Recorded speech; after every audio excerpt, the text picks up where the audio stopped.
I dare say these are delicious grapes, pal.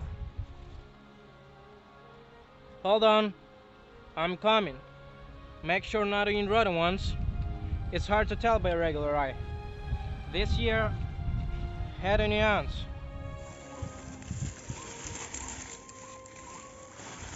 I won't touch anything, for that's called stealing, which I don't find sound melodical next to my name. You know who you look like from below? Like who? When there's nothing but your legs to see out of the branches, you're like the Jack from the Beanstalk Tale. Could be. I haven't devoted enough attention.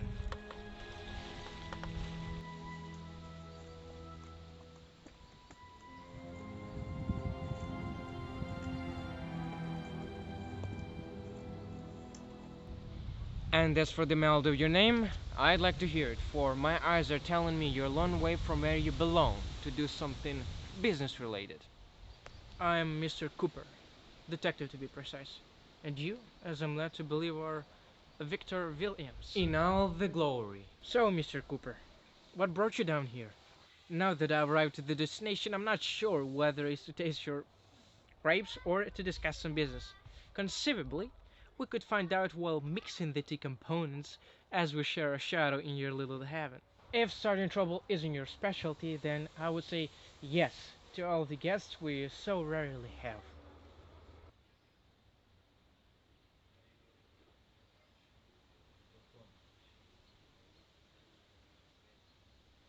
Is there anything else I can help you with? You do make me think of that offer twice, but I'd rather do the devil's business first. Then I'll leave the space silent for you to enjoy. Much obliged.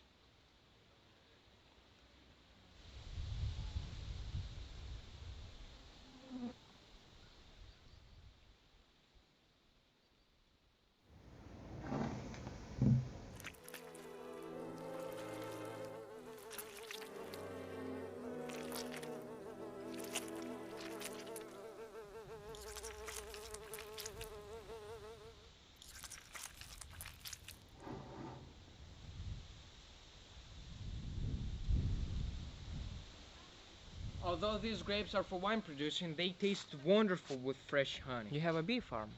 Not far from here, yes. This year got mint-like taste, which is expensively rare. Please, take a sip.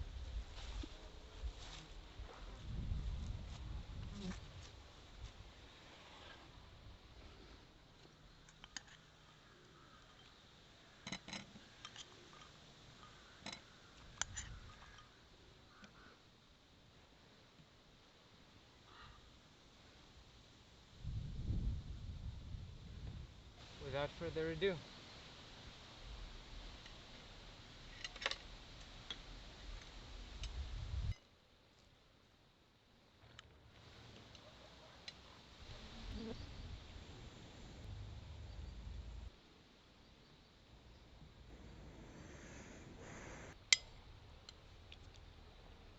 you have well-cut nails. One could say I like to be clean.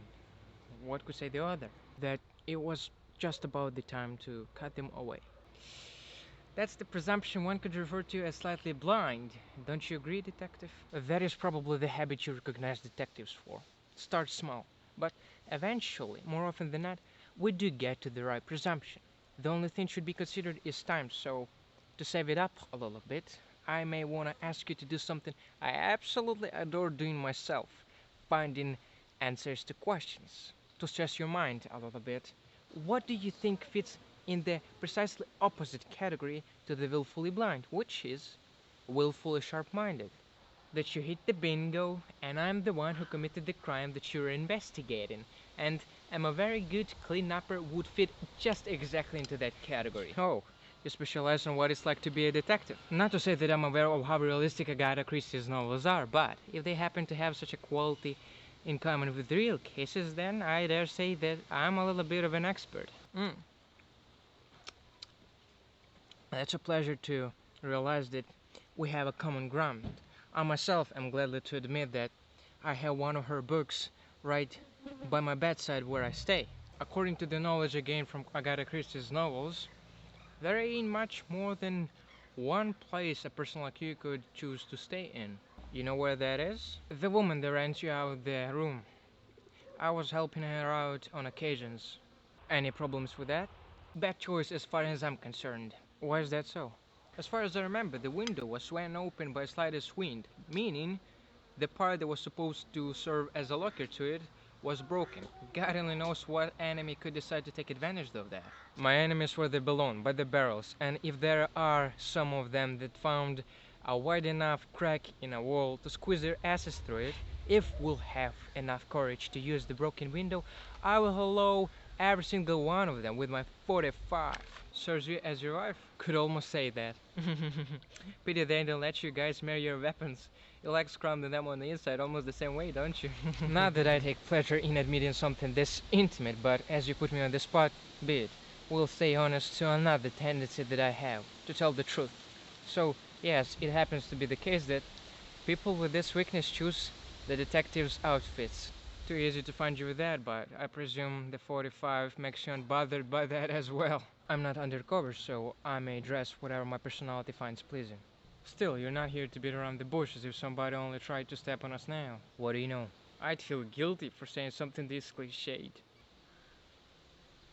But I'm telling you, detective, I know nothing. The reason I had to bring myself down here is because I jumped through the pages of your dossier, and I know you have the past, and perhaps you could give me some answers. I just need to know if you still think like a man does the business you did. Well, I don't have his problems. We hope for that. That's the ideal. And because you said you know nothing, I'm gonna take you where you're going to be productive. And instead of checking on you every single time we have an updated state of affairs to ask some questions, you're going to be by our side to answer them even before we know we wanna ask. You want me to cooperate? Ain't no nothing worse than that. The guys weren't sending me presents on Christmas. What am I supposed to wait for a dynamite or something this time because I helped you out with this empty case? It's the time, it's the condition. You owe cooperation. While the case is in action, we give you protection. You have to understand that, Victor. Look, we've got a rapper here.